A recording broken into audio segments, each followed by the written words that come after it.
Hello, this is Melanie on the Grant Street Parade, and I'm here today with Lyndsay Sung, and we are currently sitting at my kitchen table in my kitchen. And how long have you lived here?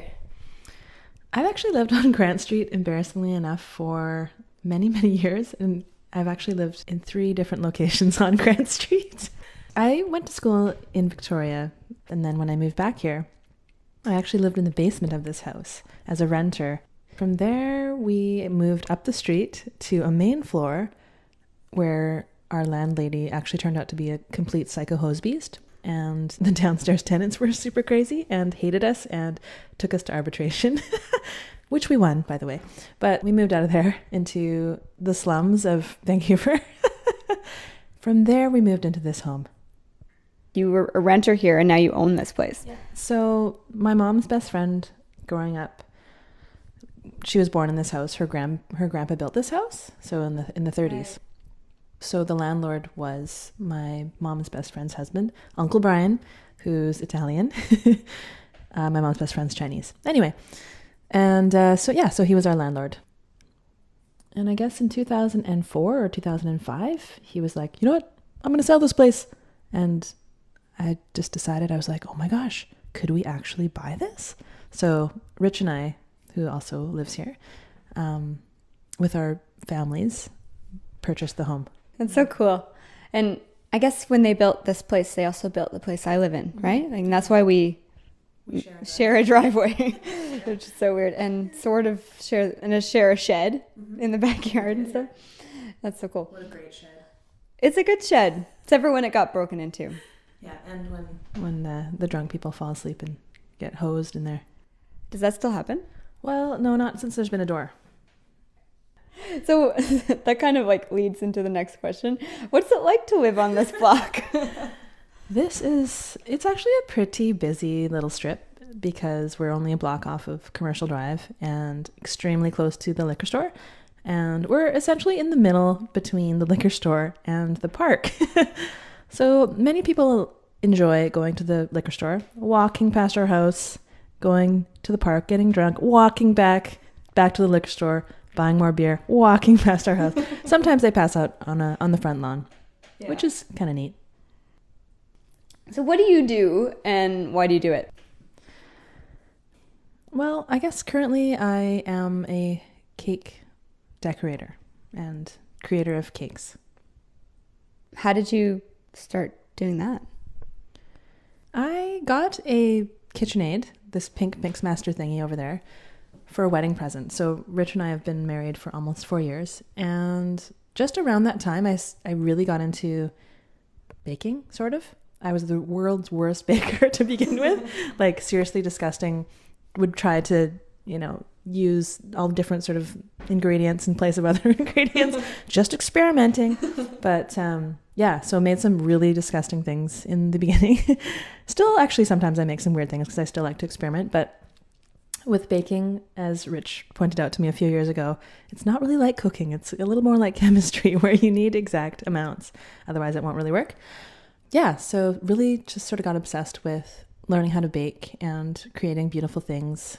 Things I would see in like old vintage baking books or Martha Stewart wedding magazines and stuff and being like, how do they do that? And just wanting to figure it out.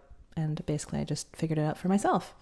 So when you started out a few years ago, can you imagine being where you are now? No, I definitely didn't see myself, doing this. I essentially almost do the cake thing full time now. But then again, when Rich first met me, he asked me what I wanted to be when I grew up or whatever. Yeah. And I guess I told him I wanted to be a cake decorator. Really? Yeah, I don't remember saying that, but I kind of remember.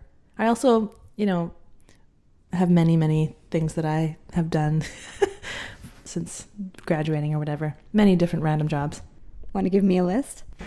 Well, I was a temp through Kelly Services. I guess I was a musician for a number of years as well. I've also taught art to children. I did have a Super 8 wedding film business for a while. Yeah. Yeah. That's cool. Mm-hmm. So if you couldn't live here, where would you live?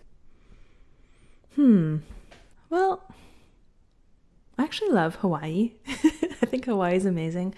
But I also really have fallen in love with the Gulf Islands. You know, it would be such a difference because I was born and raised in Vancouver, like a total city type person. But sometimes I dream about, you know, opening up a little cafe on one of the islands. I'd probably want to remain pretty close to Vancouver because my entire family's here and I'm extremely close to them all. So I don't know. I think Vancouver's a pretty awesome place for me. Okay, so Lyndsay, Yes. I want you to show me your favorite thing in this house. So favorite thing, meaning when I look at it, I'm just like, yay! Just something that you love or something that means something to you. Well, this is my pink KitchenAid Mixmaster, and it is an integral part of the business that I created for myself. But more than that, it was a wedding present from my grandma, and she actually was an awesome baker. She's still alive, but she doesn't bake anymore. And yeah, she taught me quite a few things, and it reminds me of her. So how does it work? Well, Melanie, what you do is you plug it in. I've actually used this thing so freaking much that I broke it, so it doesn't actually stay off. When you plug it in, it turns on. So I have to keep it unplugged. It can be a little bit of a hairy situation when I'm baking, when I'm mixing stuff, but yeah, essentially that's what it does. And it's a high-powered professional mixmaster, basically, for baking. And you want to show me something else? Oh, okay. Yeah. I love the Wurlitzer. It's an electronic piano. This reminds me a lot of my days when I was doing a lot of music, but also I'll just sit down here and tinker around and write songs and stuff. The unfortunate thing is the speakers are a little busted, but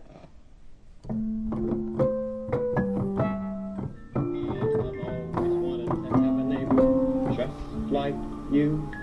I've always wanted to live in a neighborhood with you, so let's make the most of this beautiful day. Since we're together, we might as well say, would you be mine? Would you be mine? Won't you be my neighbor? Won't you please? Won't you please? Please won't you be